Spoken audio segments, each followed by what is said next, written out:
आइए अब समझने की कोशिश करते हैं हेज अकाउंटिंग। एक ऐसा मुद्दा जिसमें हर कोई इंटरेस्टेड है। हर कोई समझना चाहता है कि हेज अकाउंटिंग क्या होती है, किस तरीके से हम इसका इस्तेमाल कर सकते हैं। जाने अनजाने बहुत से लोग हेज अकाउंटिंग के इंस्ट्रूमेंट्स यूज़ कर लेते हैं, हेजिंग इंस्ट्रूमेंट्स का इस्तेमाल करते हैं, फॉरवर्ड्स और फ्यूचर कॉन्ट्रैक्ट्स में एंटर कर जाते हैं। हमारे पास कोई इन्वेंट्री नहीं भी पड़ी है तो भी फ्यूचर में इन्वेंट्री बेच दी। हमारे पास ऐसा कोई कैश फ्लो नहीं है जिसका लॉस का एक्सपोजर हमने मिनिमाइज करना है, बट फिर भी फ्यूचर में डॉलर या यूरो में ट्रेड कर लिया। बहुत से लोग ये अनजाने में गलती करते हैं जिनको हेज अकाउंटिंग का ज्ञान नहीं है कि हेज अकाउंटिंग या ये हेजिंग इंस्ट्रूमेंट्स का क्या मायना है, ये किस लिए इस्तेमाल होते हैं और ये मार्केट क्यों एग्जिस्ट करती है। ये फ्यूचर्स और फॉरवर्ड मार्केट का क्या मायना है, किस वजह से ये मौजूद हैं और ये क्या करना चाहते हैं। पर ज्ञान के अभाव में बिना किसी इन्वेंट्री के, बिना किसी कैश के कुछ लोग फ्यूचर्स या फॉरवर्ड में एंटर कर जाते हैं। असली मकसद क्या है? बहुत से लोग तो हेज अकाउंटिंग का नाम आने से ही घबरा जाते हैं कि अब ज़रूर कुछ पेचीदा समझने वाला है, ज़रूर कुछ मुश्किल है इसमें।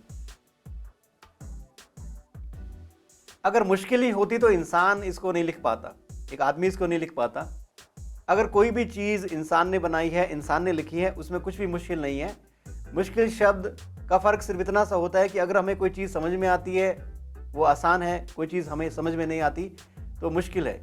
कई बार आसपास के लोग इतना डरा देते हैं कि हमारी हिम्मत ही नहीं होती कि हम उसे पढ़ लें या उसे समझने की कोशिश करें, क्योंकि हमें पहले से ही एक पूर्वाभास बना रखा है हमारे मन में, पहले से ही मूल्यांकन कर दिया कि ये तो हमें समझ में नहीं आएगा।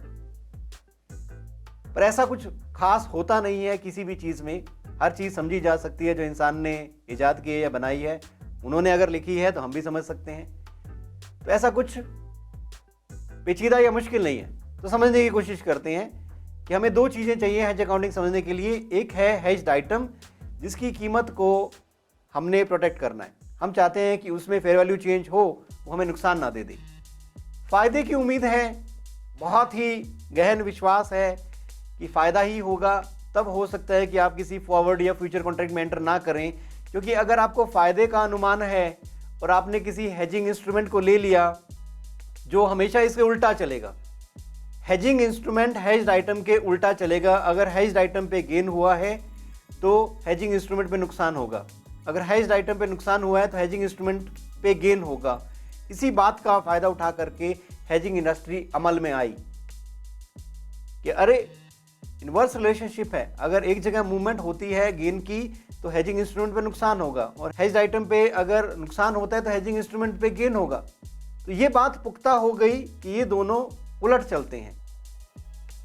अब जो मैनेजमेंट है इसकी जिम्मेवारी होती है कि अपने हेज्ड आइटम के अगेंस्ट ऐसा हेजिंग इंस्ट्रूमेंट चुने जो वाकई में वैसा ही बिहेव करे जैसा हम चाहते हैं, वैसा ही हेर फेर उसमें हो जैसा हम चाहते हैं कि हमारे यहाँ अगर नुकसान हो जाए तो हेजिंग इंस्ट्रूमेंट उस नुकसान की भरपाई कर दे। इस वजह से हम हेजिंग में एंटर करते हैं।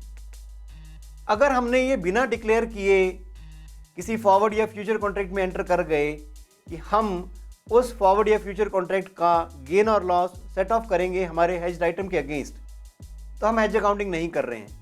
हेज अकाउंटिंग वॉलंटरी है। आपको डिक्लेयर करना पड़ता है कि मेरे यहाँ पे जो हेज्ड आइटम है उसके लिए मैं ये हेजिंग इंस्ट्रूमेंट चूज़ कर रहा हूँ और इनका आपस में हेजिंग रिलेशनशिप है। हेजिंग रिलेशनशिप का मतलब है कि मेरे यहाँ अगर नुकसान होगा तो हेजिंग इंस्ट्रूमेंट गेन देगा, मेरे यहाँ अगर गेन हुआ तो हेजिंग इंस्ट्रूमेंट नुकसान देगा। ये बात तय है और हम ये प्रूव करते हैं। इस वजह से हम हेज अकाउंटिंग में एंटर करना चाहते हैं। अब ऐसे ही हेज अकाउंटिंग में नहीं एंटर कर सकते, आपको पूरे सब्सटेंशियल इन्फॉर्मेशन देनी पड़ेगी कि हम चाहते हैं ऐसा करना कि हेजिंग इंस्ट्रूमेंट के गेन और लॉस को हम हेज्ड आइटम के अगेंस्ट सेट ऑफ करना चाहते हैं। अगर आप सेट ऑफ करना चाहते हो उस प्रक्रिया को हेज्ड अकाउंटिंग कहते हैं कि हम हेज अकाउंटिंग का इस्तेमाल कर रहे हैं। अब इसमें दो तीन तरह की हेजिंग होती है। एक होती है फेयर वैल्यू हेज, एक होती है कैश फ्लो हेज, एक है net investment in a foreign operation. Cash flow hedge और net investment in a foreign operation का एक्सपोजर फॉरेन करेंसी रिस्क से है। उन केसेस में हमें यह भी जानना होता है कि हमारी हेज कितनी इफेक्टिव रही। तो इफेक्टिव पोर्शन जो होता है कैश फ्लो हेज का, net investment in foreign operation का, वो हम OCI में दिखाते हैं। इनइफेक्टिव पोर्शन है वो P&L में दिखाते हैं। फेयर वैल्यू हेज के अगेंस्ट अगर हमने कोई हेजिंग इंस्ट्रूमेंट लिया हुआ है, उसमें कोई भी मूवमेंट होती है, उसका डिफरेंस हम हमेशा प्रॉफिट और लॉस अकाउंट में ही सेट ऑफ करेंगे। उसके लिए कोई OCI का कोई विकल्प नहीं है। OCI का इस्तेमाल, अदर कॉम्प्रिहेंसिव इनकम का इस्तेमाल सिर्फ कैश फ्लो हेज या net investment in foreign operation के लिए किया जाएगा। तो सबसे पहले तो हमें यह समझना होगा कि इनमें फ़र्क क्या है। कैश फ्लो हेज मतलब हमारा फॉरेन करेंसी एक्सपोजर रिस्क को कवर करने की कोशिश करती है। फेयर वैल्यू हेज हमारे पास कोई आइटम है, कोई इन्वेंट्री है जिसकी फेयर वैल्यू में बदलाव हो सकता है, हमें लगता है कि नुकसान होने वाला है, इसलिए हम एक हेजिंग इंस्ट्रूमेंट में एंटर कर जाते हैं ताकि हमारे इन्वेंट्री पे जो नुकसान हो उसकी भरपाई कर सके हेजिंग इंस्ट्रूमेंट। क्या एग्जैक्ट भरपाई कर देगा? 10,000 का नुकसान हुआ, हेजिंग इंस्ट्रूमेंट बिल्कुल सटीक 10,000 का प्रॉफिट दे दे? ऐसा कमाल हो जाए तो सारे लोग उस इंसान के लिए नतमस्तक हो जाए जो बिल्कुल सटीक ऐसी इंफॉर्मेशन दे दे कि ऐसा होने वाला है और जो गेन या लॉस की भी प्रेडिक्शन कर दे। पर ऐसा नहीं होता है। हमने अगर हमारे आइटम पे 10,000 का नुकसान सहा है तो हमारी इतनी सी उम्मीद है कि क्या आप हेजिंग इंस्ट्रूमेंट से ये गुजारिश है कि क्या मेरे 10,000 तक के नुकसान की भरपाई कर दोगे? वो कहता है कि मूवमेंट ऐसी हुई है कि मैं तो आपके 9,000 तक के नुकसान की भरपाई कर पाऊंगा। हम फिर भी खुश हैं। क्यों खुश हैं हम? क्योंकि अगर हम ये हेजिंग इंस्ट्रूमेंट ना एंटर करते तो हमें पूरा का पूरा 10,000 का नुकसान हो जाता। पर अब इस हेजिंग इंस्ट्रूमेंट में एंटर करने की वजह से हमारा एक्सपोजर कम हो गया और हमें सिर्फ 1,000 का नुकसान हुआ। क्या ये खुशी की बात नहीं है?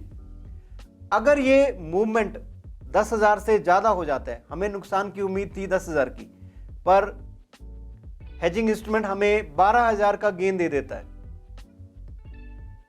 हम कहते हैं कि हमें तो उम्मीद इतनी ही थी कि आप 10,000 के नुकसान की भरपाई कर दो, उसको हम इफेक्टिव हेज मानेंगे।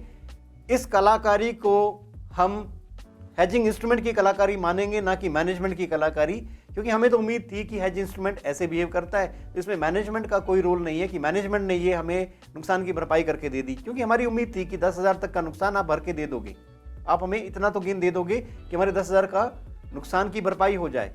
आपने तो ज़्यादा गेन दे दिया। उसमें मैनेजमेंट कह सकती है कि देखो हमने इतना बढ़िया हेजिंग इंस्ट्रूमेंट चूज़ किया है जिसकी वजह से हमें फ़ायदा हुआ है। ये बात उल्टी भी पड़ सकती है। उल्टी कैसे हो? हमारे हेज्ड आइटम पे गेन हो गया 10,000 का और हम हेज इंस्ट्रूमेंट में एंटर हुए हमने एक फॉरवर्ड या फ्यूचर कॉन्ट्रैक्ट लिया हुआ है, उसके ऊपर हमें इस बार नुकसान होगा, ये बात तय है। हमारे हेज्ड आइटम पे अगर 10,000 का गेन हो चुका है तो जाहिर सी बात है हेजिंग इंस्ट्रूमेंट नुकसान देने वाला है। क्या प्रार्थना होगी भगवान से कि नुकसान इतना ही देना जितना मेरे यहाँ पे गेन हुआ है, क्योंकि मैं इस हेजिंग इंस्ट्रूमेंट में इसीलिए एंटर हुआ था, मुझे कोई फ़ायदा नहीं चाहिए, मेरी इच्छा सिर्फ यही थी कि मेरे नुकसान कम हो जाए, मेरे नुकसान की भरपाई हो जाए, मैं यहाँ फ़ायदे के लिए नहीं आया था। हेज्ड आइटम पे फ़ायदा हो गया, हेजिंग इंस्ट्रूमेंट अब नुकसान देने के लिए तैयार खड़ा है। 10,000 का गेन हुआ तो हमारी उम्मीद है up to the value of movement in hedged item, कि जितनी मूवमेंट हेज्ड आइटम में हुई है उस कीमत तक अगर हेजिंग इंस्ट्रूमेंट की मूवमेंट होती है, 10,000 तक की मूवमेंट को हम इफेक्टिव हेज मानेंगे। पर अगर हेजिंग इंस्ट्रूमेंट ने 12,000 का नुकसान दे दिया, अब क्या करेंगे? इस बार मैनेजमेंट को ब्लेम करेंगे कि देखो आपकी वजह से नुकसान हो गया है, क्योंकि हेजिंग इंस्ट्रूमेंट की जो क्वालिटी थी वो ये थी कि वो हमारे नुकसान की भरपाई कर देगा। हमें गेन होगा तो वो नुकसान उतना ही देगा जितना हमारे यहाँ गेन हुआ है। 10,000 तक के ही नुकसान का अंदेशा था इस हेजिंग इंस्ट्रूमेंट से, पर इसने तो 12,000 का नुकसान दे दिया, 2,000 का एक्स्ट्रा नुकसान। अब किसको ब्लेम करें? हम कहते हैं ये 2,000 का जो एक्स्ट्रा नुकसान हुआ है ये ineffective portion of cash flow hedge है। इफेक्टिव पोर्शन 10,000 तक ही माना जाएगा। जो मैंने आपसे अभी डिस्कस किया इफेक्टिव पोर्शन और ineffective portion cash flow hedge के लिए, ये पहले और ज़्यादा पेचीदा था। पहले इस चीज़ को ऐसे कंपेयर करते थे कि हेज्ड आइटम में कितना मूवमेंट हुआ है, फिर हम देखते थे हेजिंग इंस्ट्रूमेंट में कितना मूवमेंट हुआ है। इन दो फिगर्स को कंपेयर करते थे। जैसे हेज्ड आइटम पे मूवमेंट हुआ 5,000 का नुकसान, हेजिंग इंस्ट्रूमेंट पे मूवमेंट हुआ 4,500 का गेन। अब इन दोनों को आपस में डिवाइड करके देखते हैं कि हेज्ड आइटम का मूवमेंट कितना है हेजिंग इंस्ट्रूमेंट के अगेंस्ट, तो हम कहते हैं कि 111% का मूवमेंट है। और हेजिंग इंस्ट्रूमेंट का मूवमेंट कितना है हेज्ड आइटम का अगेंस्ट, हम कहते हैं 90% का मूवमेंट है। तो दोनों को जब कंपेयर करेंगे तो हमें एक नीचे का परसेंटेज मिलेगा, एक ऊपर का परसेंटेज मिलेगा। यहाँ पे 111 और 90 का परसेंटेज मिला जब हमने 5000 को 4500 से कंपेयर किया। तो हम ये पूछते हैं अब इसमें क्या पता चलेगा कि कितना इफेक्टिव है कितना इनइफेक्टिव है। तो पहले ये होता था कि 80% से 125% की मूवमेंट को हम इफेक्टिव पोर्शन मानते थे। इसके बियॉन्ड अगर हमें फायदा या नुकसान हो जाता है 80% से नीचे और ऊपर में 125% से ऊपर, तो उसे इनइफेक्टिव पोर्शन माना जाता था। ये बहुत ज़्यादा ब्रॉड रेंज थी। बैंकिंग इंस्टीट्यूशंस इसको नहीं मानते थे, वो अपना खुद का एक कंजर्वेटिव अप्रोच लगाते थे। 90 से 110% या 95 से 105% तक का अपना खुद का एक कंजर्वेटिव अप्रोच लगाते थे। ये बड़ी दुविधा पैदा कर रहा था। इसमें सरलता की आवश्यकता थी कि इतनी ब्रॉड रेंज में क्या इफेक्टिव है क्या इनइफेक्टिव है, क्योंकि इफेक्टिव पोर्शन हम ओसीआई में लेके जाते हैं, इनइफेक्टिव पोर्शन हम पीएनएल में लेके जाते थे। रेंज बहुत ज़्यादा था, गैप बहुत ज़्यादा था, जो बैंकिंग इंस्टीट्यूशंस मान नहीं रहे थे कि नहीं इतना ज़्यादा गैप हम नहीं बर्दाश्त कर सकते। तो इसमें बदलाव लाया गया। पहले का अकाउंटिंग स्टैंडर्ड जो फाइनेंशियल इंस्ट्रूमेंट्स था उसे बदला गया, हेज अकाउंटिंग में भी बदलाव लाया गया और कहा गया कि जो बदलाव हेज आइटम पे होता है, हेज आइटम की मूवमेंट कितनी होती है उतनी मूवमेंट तक अगर हेजिंग इंस्ट्रूमेंट हमें गेन या लॉस देता है उस पोर्शन को इफेक्टिव पोर्शन माना जाएगा। उसके बियॉन्ड अगर ये गेन और लॉस दे देता है उसे इनइफेक्टिव पोर्शन माना जाएगा।